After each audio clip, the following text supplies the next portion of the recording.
लोखंडे, नागपूर शहराचे असणारे अध्यक्ष रवी शेंडे आणि तनुजाताई रायपुरे,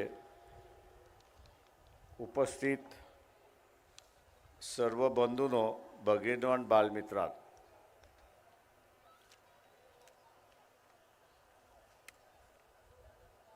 लोकसभेच्या निवडणूक आणि त्याच्याचबरोबर युतीच्या संदर्भातली चर्चा सुरुवात आहे.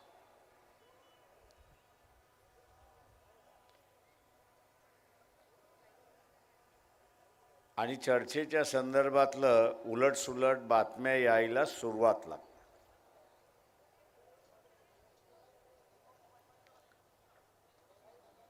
या खाली बसा. या सगळ्या बातम्या ज्या आहेत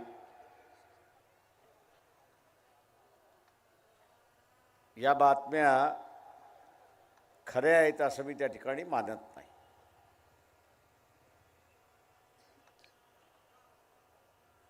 दोन 2024 नंतर निवडणुका होणार नाहीत असंही त्या ठिकाणी म्हटलं जाते. RSS BJPचं सरकार पुन्हा आलं तर ते निवडणुका घेणार नाहीत. पंतप्रधान म्हणतात आहेत की आम्ही 400च्या वरती जागा घेऊ.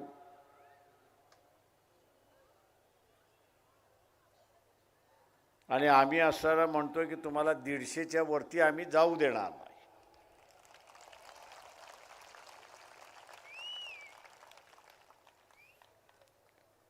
आता हे जे आम्ही 150 म्हणतोय ते आपल्या जोरावरती म्हणतोय हे लक्षात घ्या.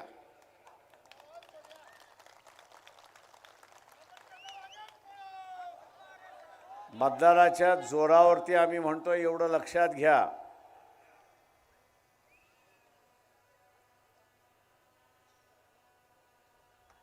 जे काही काल मसुदा सादर करण्यात आला त्याच्या याच्यावरनं चर्चा फार झाली. लोक विचारायला लागले. आम्ही म्हटलं की इथे असणारा पुन्हा BJP बरोबर जाणार नाही याची असताना तुम्ही आम्हाला हमी द्या. तर अनेक जण म्हणायला लागले की असं कशी हमी देता. म्हटलं तुम्ही आमची कोंबडी खाणार आणि जिरवायला BJPकडे गेलात तर आम्ही काय करायचं.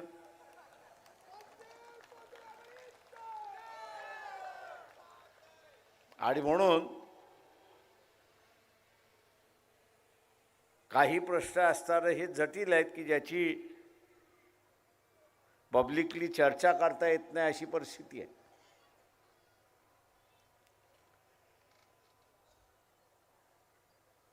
का शेवटी मतदाराला विश्वास देणं हा महत्त्वाचा आहे.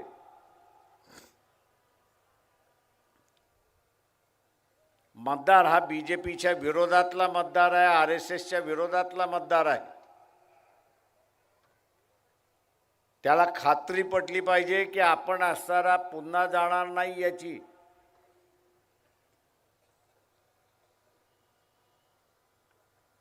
पुन्हा जाणार नाही याची खात्री दिली पाहिजे.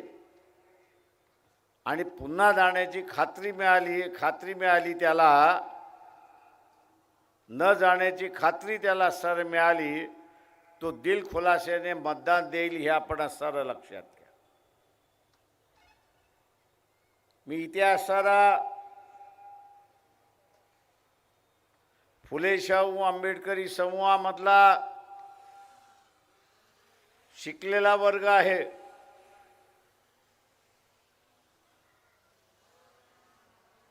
त्याला असणारं आवाहन करतोय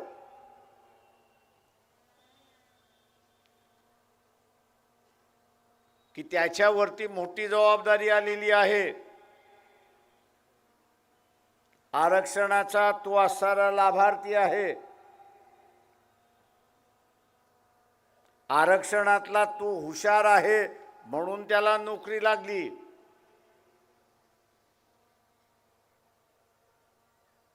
हा जो लाभार्थी आहे, या लाभार्थ्याने आता सज्ज झालं पाहिजे. सज्ज कशासाठी झालं पाहिजे? तर संविधान वाचवण्यासाठी सज्ज झालं पाहिजे.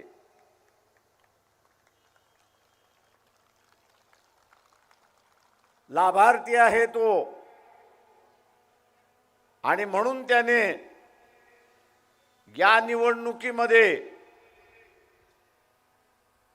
त्यांनी किंवा त्याच्या नातेवाईकाच्या मार्फत योगदान दिलं पाहिजे, हे आपण लक्षात घ्या.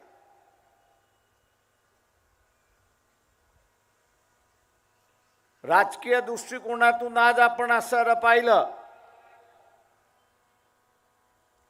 की जो ओबीसी, धनगर असेल, माळी असेल, साळी असेल, कुणबी असेल, लोहार असेल, सोनार असेल,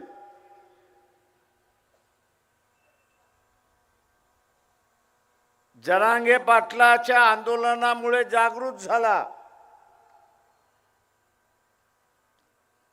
त्याच्या हक्काची आणि अधिकाराची त्याला जाणीव झाली.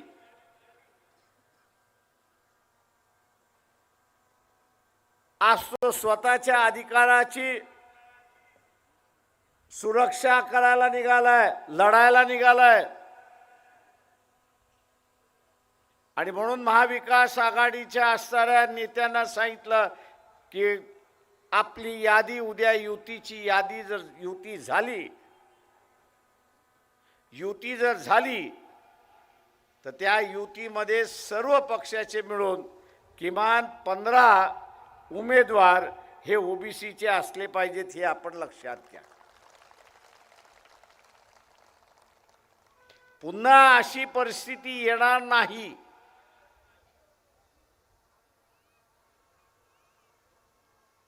आहे दक्षता आपल्याला घ्यायची असेल आणि ती घ्यायची आहे, तर लोकशाहीमधले जे उमेदवार आहेत, या उमेदवारांचं सामाजिकरण झालं पाहिजे, हे लक्षात. तर नाही तर आपल्याला असं दिसतं, एक तर कुणबी समाजातला उमेदवार, नाही तर पाटील समाजातला उमेदवार, यांची उमेदवाराची यादी याच्या बाहेर जातच नाही. किमान 15 दिले तर उरलेले उमेदवारी जे आहेत ते या दोन समूहाला आपल्याला देता येतात, अशी परिस्थिती आहे. तुम्ही उमेदवारीच दिली नाही तर ते त्यांच्या अधिकाराचे संरक्षण कसे करणार, अशी असणारी परिस्थिती आहे. आणि म्हणून मी हा जो आरक्षणाचा लाभार्थी आहे,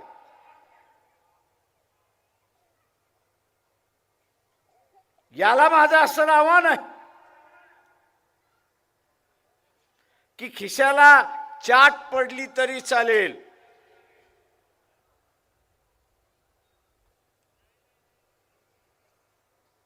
आतापर्यंत जी भाषा होती आणि वृत्ती होती की इलेक्शन मध्ये मला काय घेणं देणं, पक्ष आणि उमेदवार त्या ठिकाणी पाहिल, हाच हिक्का जर राहिला आणि उद्या बीजेपी आरएसएस सत्तेवरती आली तर सगळ्यात पहिला आघात जो आहे तो या लाभार्थीवरती झाल्याशिवाय राहणार नाही, हे आपण लक्षात घ्या. या लाभार्थींवरती झाल्याशिवाय लक्षात नाही, तेव्हा सगळ्यात सावध ह्या साऱ्या लाभार्थ्यांनी झालं.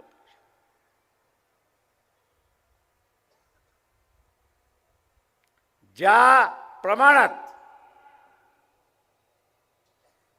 इथला विरोधी पक्ष बोलण्याची हिंमत नाही, ताकद नाही,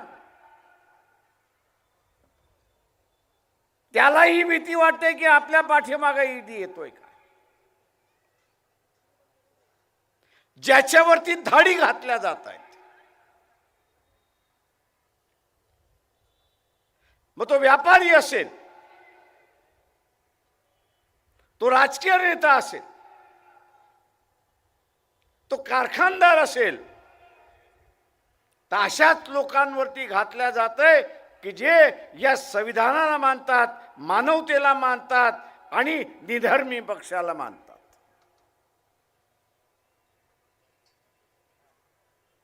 ही विचारांची सुद्धा लढाई सुरुवात झाली आहे. उद्याचं असणारं राज्य कोणाचं राहणार? फुले शाहू आंबेडकरी विचाराचं राज्य राहणार की मनुस्मृतीचं राज्य राहणार, हा निर्णय द्यायचा आहे. ज्या दिवशी पुन्हा मनुस्मृतीचं राज्य आलं तर याचा पहिला बळी हा आरक्षणवादी आणि आरक्षणातला लाभार्थी होणार आहे, हे आपण लक्षात घ्या.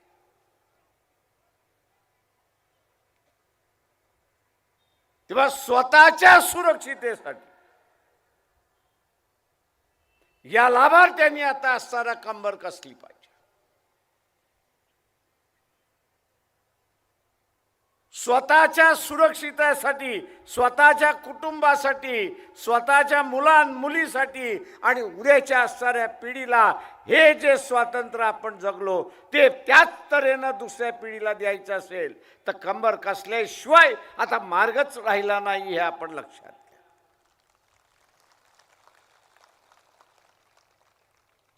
आणि मग खिशाला 10,000ची चाट बसली तरी आपण असणारा सहन केली पाहिजे. खिशाला 10,000ची चाट बसली तरी आपण असणारा सहन केला पाहिजे. इथे जो फुले शाहू आंबेडकरी विचाराचा समूह आहे त्याला माझं असणारं आव्हान आहे की एकाच पास आपलं स्वतःचं मत आणि जो आपल्याला आतापर्यंत देत नव्हता अशी 5 मतं, अशी 5 मतं आपण असणारं आता आपल्या बरोबर घेतली पाहिजेत. जे आरक्षणवादी आहेत त्याच्यामधली आपण असणारं घेतली पाहिजे. जे मानवतावादी आहेत त्यांच्यामधली आपण असणारं घेतली. इथे लोकशाहीवादी आहे त्याच्यामधली आपण असणारं घेतली.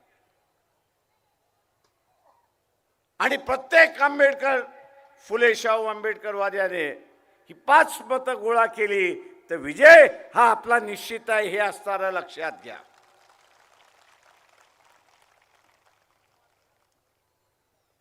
उद्याचं राज्य कोणाचं? आज संविधानाचं राज्य चाललंय, म्हणजेच संतांचं राज्य चाललंय, हे आपण असणारं लक्षात घ्या. संविधानाचं राज्य म्हणजे इथलं संतांचं राज्य. मग ते चार्वकापासून ते असणारं तुकाराम महाराज. पण जे काय RSS BJP आम्ही संविधान बदलू म्हणून सांगतंय त्यांना असणारं मनुवाद्याचं आणि वैदिक धर्माचं राज्य आणायचं आहे, हे आपण असणारं लक्षात घ्या. ही लढाई मनुवादी विरुद्ध असणारा फुले शाहू आंबेडकरवादी आहे, हे लक्षात घ्या. आणि म्हणून 150 वर्ष होऊन गेली.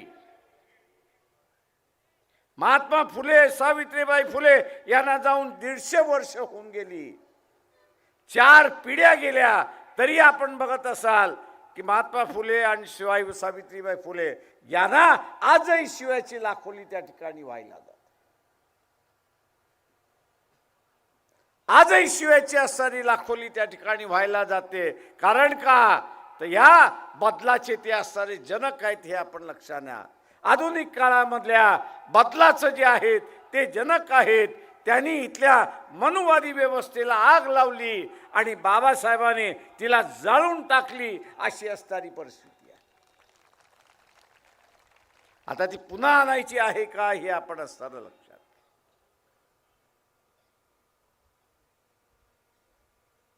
ही ते पुन्हा आणायची नसेल, सर्वांच्या बरोबरीने किंवा स्वतःहून हा लढा आपल्याला उभा करावा लागेल, हे लक्षात घ्या.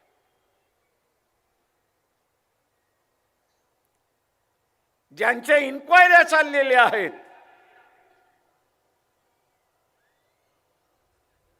हे आज मोदींच्या विरोधात बोलत नाही, बोलण्याची त्यांची हिम्मत नाही. RSS BJP हे म्हणते की हे हिंदूंचं राज्य आहे आणि म्हणून ख्रिश्चन आणि मुसलमानांच्या विरोधात जातील. तसा प्रचारही केला जातोय.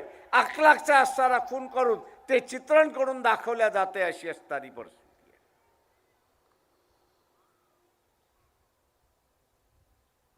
पण खऱ्या अर्थाने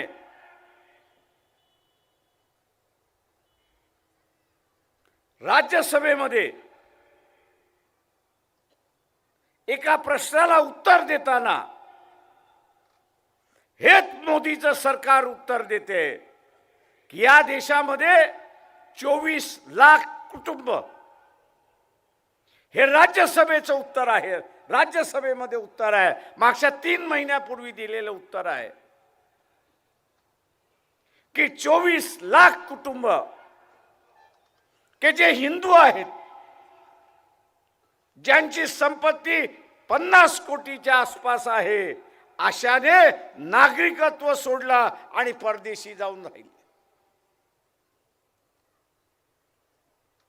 मित्रो, आणि तेच 1950 ते 2014 पर्यंत या 70 वर्षाच्या कालावधीमध्ये फक्त 7,200 कुटुंबाने की ज्यांची संपत्ती 50 कोटीच्या वरती आहे, त्यांनी देश सोडून गेले, हे आपण लक्षात घ्या. नागरिकत्व सोडून गेले, हे आपण लक्षात घ्या. 70 वर्षामध्ये 7,200 कुटुंब नागरिकत्व सोडून गेले आणि यांच्या 10 वर्षाच्या कालावधीमध्ये,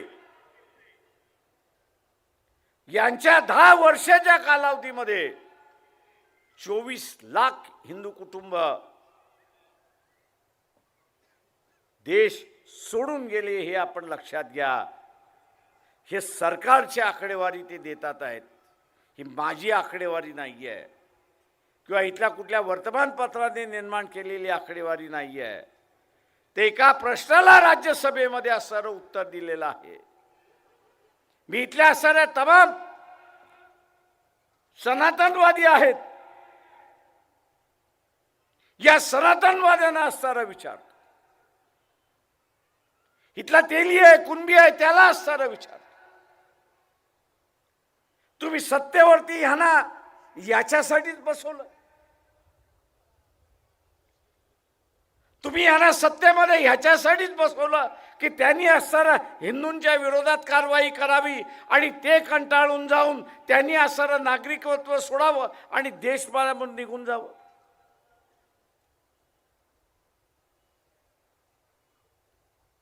त्यांच्यावर पाळी आली, ते निघून गेले. उद्या तुमच्यावर पाळी आली तर तुम्ही काय करणार? उद्या तुमच्यावरती पाळी आली तर तुम्ही काय करणार? मी इथल्या व्यापाऱ्यांना सांगतो, सावध राहा, सावध राहा. पुन्हा मोदीला निवडून आणलं तर तुमच्या घरावरती धाडी पडल्याशिवाय लाज राहणार नाही. आज इथला व्यापारी पैसा देतोय आणि मतदानही देतोय. तो मतदानही देतोय आणि पैसाही देतोय.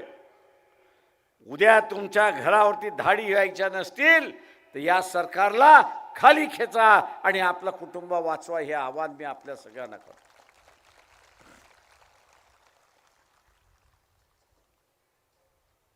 हे धार्मिक सरकार आहे असं म्हणताय. व्यापारी म्हणतात 1 सप्टेंबर 2023 ला काँग्रेस पक्षाचे असणारे अध्यक्ष मल्लिकार्जुन मोदी खरगे असणारा भगवे कपडे काढतो, यांना आम्ही असणारे भगवे कपडे पत्र घालतो दिले. आणि बाहेर येतो. देवाची असणारी आरती करतो म्हणून असणारे. अनेक काँग्रेस पक्षाचे अरे बोली हे नौटंकी वक्तव्य आहे. येत होतं की आमच्याकडे अजून असणारा ही मोदीची वंचितचा असणारी प्रस्ताव नौटंकी चाललेला आहे. नाही आणि म्हणून त्या तो जर खरा दृष्टीने धार्मिक माणूस असता, मल्लिकार्जुन खरगेंना आम्ही असं एक पत्र लिहिलं होतं. तो खरा धार्मिक त्यांच्या माणूस असता तर राम मंदिर hand उद्घाटन delivery झालं होतं. करताना शंकराचार्यांनी त्याला मेलनीही असताना त्यांच्यावर जो सल्ला पाठवलं दिला, होतं आणि अरे काँग्रेस बाबा हा पक्षाच्या महिना वेबसाईटवरती सुद्धा पोस्ट करण्यात आलं. शुभ महिना नाहीये, एकही शुभ दिवस त्या नाहीये. पत्रामध्ये आम्ही असं पुढच्या म्हटलं होतं की महिन्यामध्ये आम्हाला शुभ दिवस आहेत, पुढच्या महिन्यामध्ये आपण असं उद्घाटन करू. हा जर धार्मिक असता तर त्यांनी शंकराचार्यच मानलं असतं. बरं, एक शंकराचार्य नाही, 6 शंकराचार्य त्याला सांगत होते. 6 शंकराचार्य त्याला सांगत होते. पण मी पंतप्रधान आहे हा जो हेकेखोरपणा जो आहे, हम करे सो कायदा ही जी मानसिक विकृती जी आहे ती मोदींमध्ये भरलेली आहे. आम्ही ठरवलेला आहे, मी ठरवलेला आहे, तुम्हाला यायचं असेल तर या, नाही यायचं असेल तर नका येऊ. आणि त्यांनी उद्घाटन केलं. अरे कोर्टाने सांगितलं होतं मंदिर झालं पाहिजे. कोर्टाने सांगितलेल्या निर्णयाला सगळ्यांनी मान्यता दिली, ते मंदिर होणारच होतं. ते होणारच होतं, त्याचं उद्घाटन होणार होतं. पण माझ्याच हस्ते झालं पाहिजे आणि मी ज्या दिवशी सांगेन त्याच दिवशी. हा जो हेकेखोर आहे हा धार्मिक माणूस आहे, हा धर्माला मानणार आहे की इथल्या साऱ्या एका शंकराचार्याच्या व्यवस्थेचा अपमान करणार आहे? आपण सुद्धा लग्नपत्रिका छापतो, त्याच्यावरती अमुक वाजता लग्न होईल ही वेळ आपण कोणाकडून काढतो? गावातल्या भटजीकडून काढतो. का काढतो? तर लग्नाची वेळ शुभ असली पाहिजे म्हणून आपण काढतो. होतं न होतं हा वेगळा भाग आहे त्यावेळेस. पण एक विश्वास, एक आंधळा विश्वास की जमीन जोडपं सुरुवात आपलं आयुष्य सुरुवात करतोय, त्याचं समाधानाने सुखाने व्हावं. सामान्य माणूस तो असणारे करतो एक विश्वासाची व्यवस्था. आता ज्या शंकराचार्यांनी ज्यावेळेस सांगितलं त्यावेळेस पंतप्रधानांनी मानलं पाहिजे होतं. न मानता तुम्हाला यायचं नसेल तर येऊ नका, मी उद्घाटन करून मोकळा होणार, मी उद्घाटन करून मोकळा होणार. हा धर्माचा फक्त स्वतःच्या राजकारणासाठी वापरतो हे आपण लक्षात घ्या. धर्म हा स्वतःच्या राजकारणासाठी वापरतोय आणि आपली स्वतःची खुर्ची टिकावी म्हणून त्या ठिकाणी चाललेला आहे. अशा माणसाचा निषेध हा आपण सगळ्यांनी त्या ठिकाणी केला.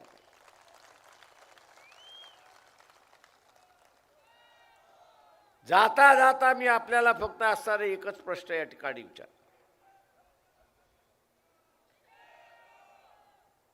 आणि विशेष करून मी इथल्या असणाऱ्या लाभार्थी, आरक्षणाचे जे लाभार्थी आहेत, मग ते ओबीसी मधले असेल, आदिवासी मधले असतील किंवा इथला असणारा शेड्यूल कास्ट मधले असतील,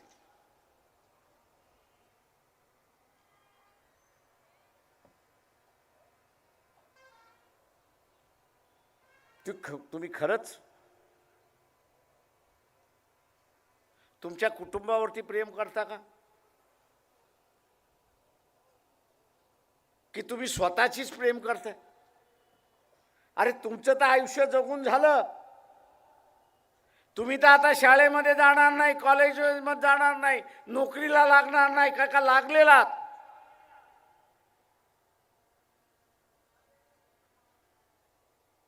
जो आघात होणार आहे तो येणाऱ्या पिढीवरती आघात होणार आहे.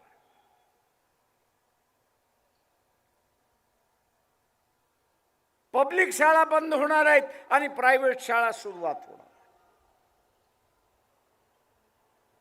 पब्लिक शाळा बंद होणार आहेत, प्रायव्हेट शाळा सुरुवात होणार आहेत. त्या प्रायव्हेट शाळेच्या फिया तुम्ही देऊ शकाल का ह्याचं उत्तर द्या. स्वतःला दुसरं उत्तर द्या की आरक्षण नसतं तर तुम्ही नोकरीला लागला असतात का? आरक्षण नसतं तर तुम्ही नोकरीला लागला असतात का? आरक्षित वर्गामध्ये तुम्ही हुशार आहात म्हणून लागलेला.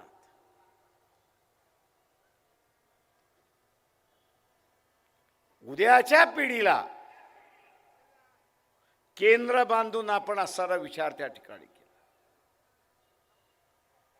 उद्याच्या पिढीचा केंद्र बांधून उद्याच्या पिढीला जे मी आयुष्य जगलोय तसंच त्याला असणारा जगलं पाहिजे. आणि म्हणून बाबासाहेब म्हणत होते की हा रथ मी हा इथपर्यंत आलेला आहे, पुढे घेऊन जाता येत नसेल तो तिथेच टिकून ठेवा, हा आदेश बाबासाहेबांनी आपल्याला दिला.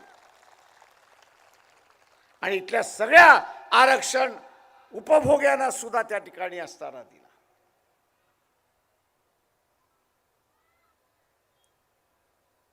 आरक्षणातले जे उपभोगी आहेत त्यांना असताना हा सुद्धा आदेश दिला. आज ते पाळणार आहेत का? की पुन्हा मोदी सारखा हेकेखोरपणा दाखवणार आहे? माझा काय त्याच्याशी संबंध? मला त्याच्याशी काय करायचं?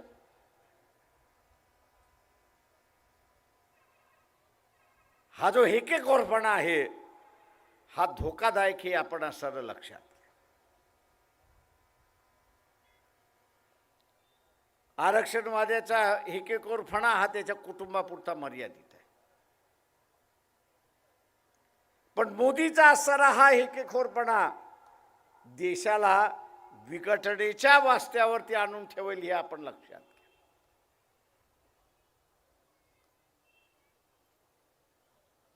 विघटनेच्या रस्त्यावरती आपल्याला आणेल हे आपण असं लक्षात घ्या.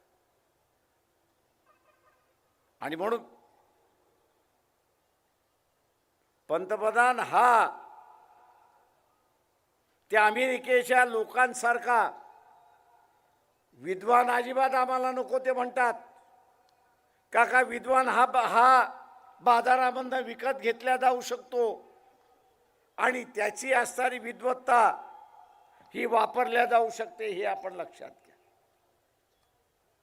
म्हणून अमेरिकन जनता त्या ठिकाणी म्हणत असते की आमचा असणारा राष्ट्राध्यक्ष हा स्वतःच्या पोराशी कसा वागतो,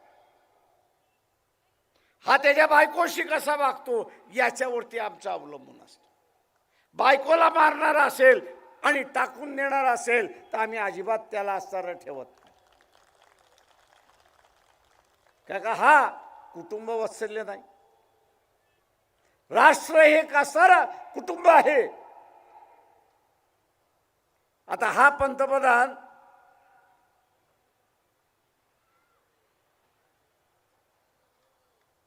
लग्न तर करतो पण लग्नाच्या अटी निभावत नाही अशी असणारी परिस्थिती आहे.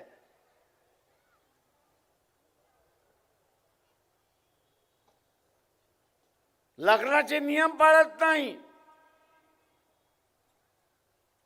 काँग्रेसच्या महिला अध्यक्षांना एकदा मी म्हणालो होतो की तुम्ही एक चांगलं आंदोलन घेऊ शकता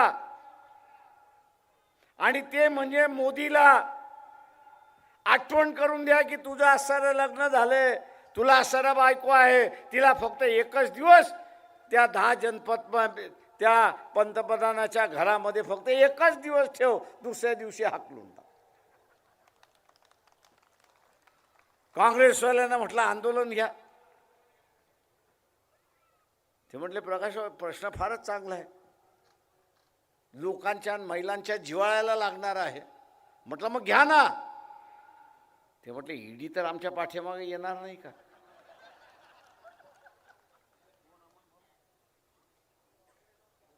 म्हणजे ही काँग्रेसवाल्यांची मानसिकता आहे हे आपण लक्षात घ्या. आता आपण सगळ्यांनी ठरवलं पाहिजे, आपण सगळ्यांनी ठरवलं पाहिजे की जो माणूस कुटुंब व्यवस्था मोडायला निघालाय त्याला पंतप्रधान करायचं का, हा निर्णय या लोकसभेमध्ये आपल्याला द्यायचा, एवढं लक्षात घ्या.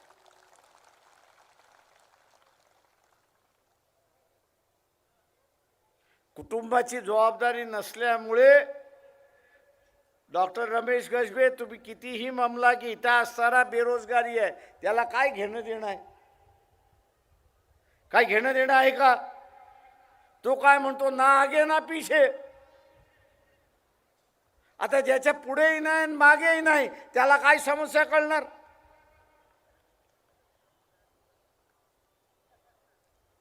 आणि म्हणून बेरोजगारीचा प्रश्न त्याला कळणार नाही, महागाईचा प्रश्न त्याला कळणार नाही.